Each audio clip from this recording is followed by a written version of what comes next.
and welcome to my channel. If this is your first time here, my name is Millie and welcome to another Millymas video, which means I'm posting almost every day in December. So make sure you have the notification bell button turned on. And today I have a very special video for you. It is a collab with Mia from Mia's Virtual Vanity, and we did do a collab earlier this year. I believe it was sometime in the summer, and it was a art inspired Shop My Stash, which is a series on her channel that she does. And she loves makeup but remains critical of it, and I really love that about her. I love the feisty commentary about makeup releases, as well as her thoughts on makeup and consumerism. So make sure you check her out. Make sure you check out her video. This is going to be a really fun one, and trust me, you do not want to miss out on her commentary. And so in our video, we will be talking about our top 5 and bottom 5 makeup releases of 2020.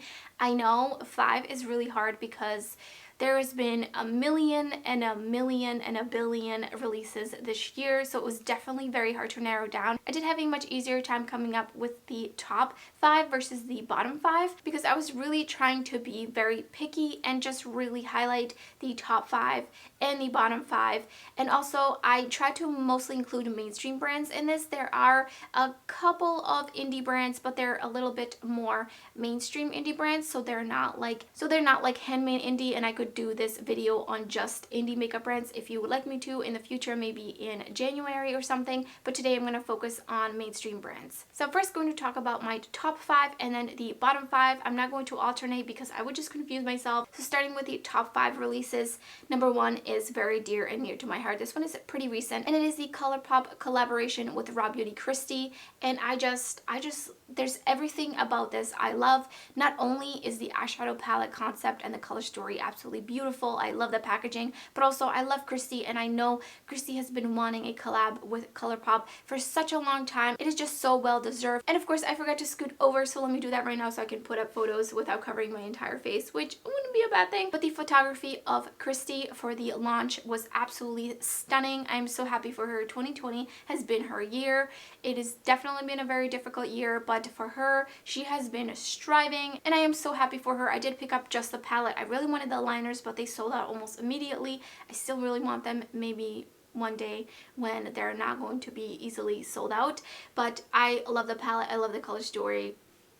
Chef's kiss. The next release is the Pat McGrath Divine Rose 2 palette. She has had a one before, and I think there's some like mini smaller ones of 6 pans or something. I don't know. There's a whole thing with the Divine Rose theme, and this was number 2 though, and this one had a multi-chrome in it, and that's why I'm putting it in the top 5, because it was the very first true multi-chrome to be put into a mainstream palette. And again, Pat McGrath Labs is technically indie, but it is definitely much more mainstream, so it's really exciting to see it in a more mainstream palette that is available on Sephora, and people love that palette. That multi-chrome is absolutely stunning. I am so curious to see in 2021 if Pat McGrath comes out with more multi-chromes. I would absolutely love a little quad of pressed multi-chromes. I've been saying this in like every video since that palette.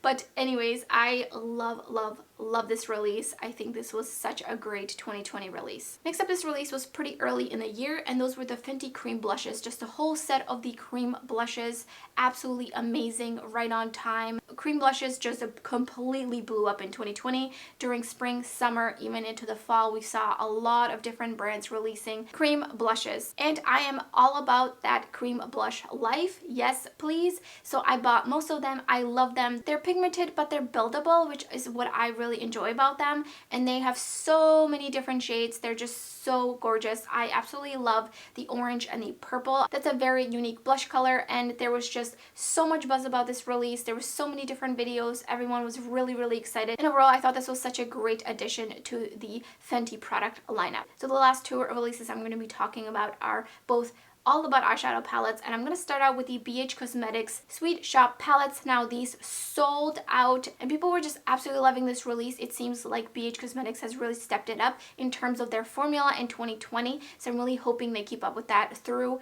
2021. It was such a great release. It was 6 palettes that were all monochromatic, and of course we saw lots of monochromatic palettes from different brands in 2020 since Colourpop's 9-pan monochromatic palettes blew up so much. but this one was special because it was a row of shimmers and then a row of mattes, and the mattes had nice depth, the shimmers have nice depth, and it's just absolutely beautiful. I've heard amazing things about the formula. I did snag 4 out of the 6 during their restock, and this was one of the biggest, I would say, 2020 releases ever. People just were talking about them. People were asking them, are you going to restock them? Please restock them. It was just huge. And then lastly, more eyeshadow palettes. These were the minis. These were the e.l.f. bite-sized palettes. I did buy one. I didn't have the greatest experience, but overall there was so much buzz. I feel like e.l.f. really has stepped it up in 2020. So many great releases, staying very on trend, and just overall putting out consistently good products, except for some of these were a little inconsistent. But I mean, in general, they did also come out with cream blushes, so I feel like they're a bit more exciting. I do get excited when they have a new release. I feel like they've really just stepped it up, and they had a bunch of the palettes. They had also different mini color stories, from nudes to greens to reds and a blue combo, and also they are only $3, which is so affordable, and so many people love them. So this was a really great 2020 release. So now let's go on to the bottom 5. I'm gonna start out with this one because I have just so many feelings and so many questions, and just I try to suppress the memory of this release, and that is the Jeffree Star. I'm gonna put it up here. I'm not going to say it, just I don't want to get demonetized. The ORGY palette, and it's just nobody asked for this, as Angie would say. There's so many of the same colors, really. This could have been edited down, and even then, no thank you, just purely of the name, the artwork, the graphics, and then the names of the shades. It's just unnecessary. It's trying to be scandalous and really just attention seeking just for the sake of it, but overall Jeffree Star has just really fallen off this year, and I just don't want anything to do with this brand in 2021. Next up, we have the Becca Zero foundation. I put this in an anti-haul. I really feel like I don't have much else to say, except this was such a gimmicky product, but it did get everyone talking about it. There were so many videos, so many people trying it out. I think the concept, I understand maybe the deep concept behind it, but it wasn't executed well, and it didn't really make any sense. It should not have been a foundation. If that, maybe primer, but I did hear that it wasn't even a great primer anyway. So just really confused, really curious to see how those sales are going, but at least it was entertaining to watch. And then next on, we have the Colourpop Hocus Pocus palette. I had to put Colourpop in here because pretty much all of their palettes this year, like 90% of them, have been, I think, the worst of 2020. They just all look the same. I really like the graphics on most of the palettes, like on the packaging. However, the color stories are always so bland. They just always repeat themselves, and this was just, I feel like everyone was anticipating at some point a Hocus Pocus themed eyeshadow palette or a collection, and it was Colourpop who got it. And we all know that they haven't been the greatest doing collabs like this any justice, but it could have been also because it was with Disney, and Disney might have had the most control over the color story. So we will never know, but either way, I felt like this was such a disappointing release. The eyeshadow color story was just nothing exciting. I don't think it reflects the movie well at all. I just really think this was such a disappointment. I know there was definitely some people that were excited, but for me, it was one of the worst releases of 2020 because of just the pure disappointment. Last two bottom 5, we have the NARS, again, I'm not going to say this, ORGASM collection. So yes, they will never let that die. They found their little thing that made them famous, and they just will not let it go. They just can't think of anything else apparently except for the word that starts with the O. So they've added a bunch of other stuff. They added an eyeshadow palette, a lot of bland looking stuff in really nice packaging is what I feel like it looks like. It's just such a boring release. Am I surprised because it is NARS, and given the NARS aesthetic? No. But can we just leave this in 2020 and just leave that in this decade and just move on in 2021? Maybe choose a different word to structure everything around?